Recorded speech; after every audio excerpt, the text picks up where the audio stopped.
talk about the major news in the presidential race. Ever since Kamala Harris became the de facto nominee, there have been two questions on everyone's mind. One, why does the sun go up and down if the earth is spinning left to right? And two, who is going to be Kamala's running mate? Everyone had their own suggestions. Pick someone from a swing state. Pick a good communicator. One guy was like, pick someone with a sick Corvette. Hey, it's over, Joe. Let it go. But most importantly, everyone agreed that it had to be a white man. Well, today we found out if Kamala listened. We begin this hour with the breaking news from the presidential campaign trail, where Vice President Harris has chosen Minnesota Governor Tim Walz to be her running mate. Hang on. Hold on. Hang on. Oh, yeah, it's a white man. It's a white man, yeah. You know, I should have known. I have a cousin who's white. So this is big news. Kamala Harris has selected Minnesota Governor Tim Walz as her running mate, and the reactions are pouring in. I think Tim Walz could be an excellent governing partner to Kamala Harris and a real asset here. He does come across as someone who is really relatable. Somebody that people just enjoy spending time with. A Trump campaign fundraising text message that went out to supporters goes, quote, Tim Walz will unleash hell on earth. Okay, but mostly positive. One, unleash hell on earth, but mostly positive. Okay, obviously there's some disagreement here, so let's find out about this Tim Walz, which, by the way, it's not Waltz, it's Walz, W-A-L-Z. You see, he's suffering from low T. Trump, you can have that one if you want. Now, obviously, I already know all about Tim Walz, as I have a well of knowledge about every governor in America, even the ones from the boring states. But since you guys have probably never heard of this guy before, I Googled him in a panic on your behalf this morning. And what I found out is that Tim Walz got a lot done as governor. He legalized marijuana, passed family, yeah, it's a weed crowd. Yeah, he passed family and sick leave. He codified abortion rights, and he provided free meals for all school kids, which makes him an ironic VP pick. Democrats said, man, you've done so much as governor. We'd like to promote you to a position where you'll do absolutely nothing. But if you ask me, his appeal to this ticket isn't just the record as governor, it's his overall vibe, you know? And that vibe, it's Midwestern dad as Hey, everybody, Tim here. 11 days till the election, but that's my pro tip of the day out on the road. I got to show you this. This right here is the headlight harness on a 2014 Ford Edge. Ford, this is unacceptable. It burned out hot on the connector. So for $7.99 at Napa Auto Parts here in the city, you can replace this. Just clip off the back, use some shrink wrap connectors on there, tape it back together and put it back in. It's about a 5-minute fix, and you're back on the road safe and sound. Jesus Christ. Jesus Christ, that is the most dad video I've ever seen in my life. That is a man who watches Band of Brothers while standing up with his arms crossed. If this dude becomes vice president, they're going to find him out on the White House lawn changing the oil on a Predator drone. Don't call the Pentagon. They'll charge you an arm and a leg. All it needs is a countersunk head bolt. Come here, I'll show you. Come here. Now, here's another classic Midwestern dad thing. He's got a Gen Z daughter, and he doesn't quite understand her. Every year we as a family do something old and something new, but then we're going to go get some food. Corn dog? I'm vegetarian. Turkey then? And Turkey's meat. Oh. He's trying so hard. He's trying so hard. You don't eat meat? Well, fish isn't meat, and turkey's kind of like fish. Let's get a cheeseburger, huh? So it makes it hard. It makes it harder for the alt-right to call you a soy boy when you're like, bison is a vegetable.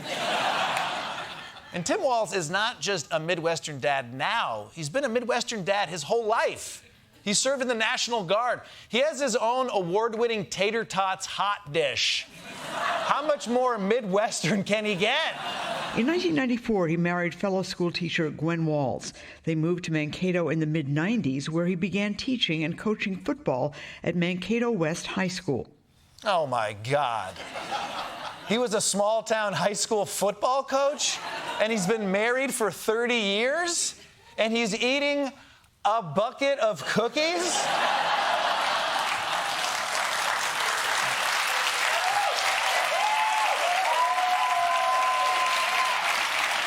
Leave it to Minnesota to measure cookies by the bucket. This guy is almost too Midwestern. Even his bad stuff is still Midwestern. In 1995, Tim Walz was arrested in Nebraska for driving under the influence. He was driving 96 miles an hour in a 55-mile-per-hour zone. Well, yeah. I mean, of course he was driving that fast. He had to get home before he hurt anybody driving drunk. He's from the Midwest. I should know. So, yes, Tim Walz has a DUI arrest, but just one. So no wonder voters elected him governor. He's the most responsible driver in the whole Midwest. For more on the selection of Tim Walz, we go live to the announcement rally with our very own Josh Johnson. Josh, what's the word on this pick?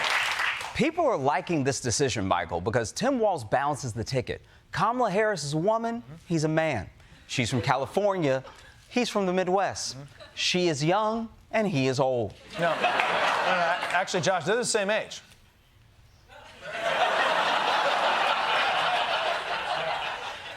No, they're not. Yeah. They're the same age. Yeah, they are. There's no way that's true. You're telling me Kamala Harris is the same age as that man looks like the skipper from Gilligan's Island? I know, but they're born 6 months apart. I think you a damn liar. But whatever, because the most important dynamic here is that she is black and he is the right type of white guy. Right type of white guy? What do you mean? There's just white guys. You can't see it because you're in it, but there's many types of white guys. Yeah, okay, I'm gonna have to stop you right there because I find that offensive. And that makes sense because you are the type of white guy who's easily offended, all right?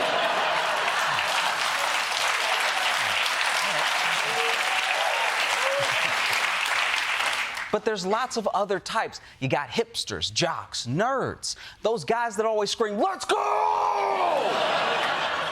No one knows where they're going. I see some of those types are going to like Walz, but some are going to like J.D. Vance. Exactly. Yeah. Walz appeals to the older white guy who always tells the same joke to the server at Denny's. You know what I mean?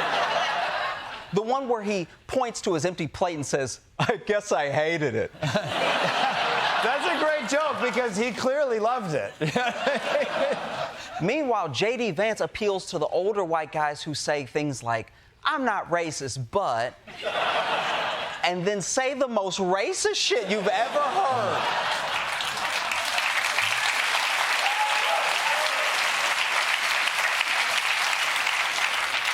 Tim Walz appeals to white guys who hang an American flag.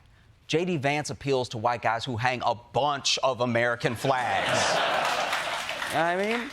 Tim Walz appeals to white guys who call PBS to make a donation. J.D. Vance appeals to white guys who call Fox News to say their gold coins haven't arrived in the mail.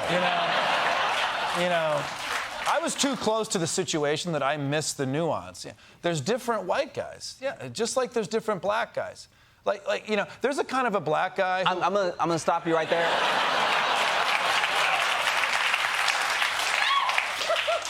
Michael, you right, okay?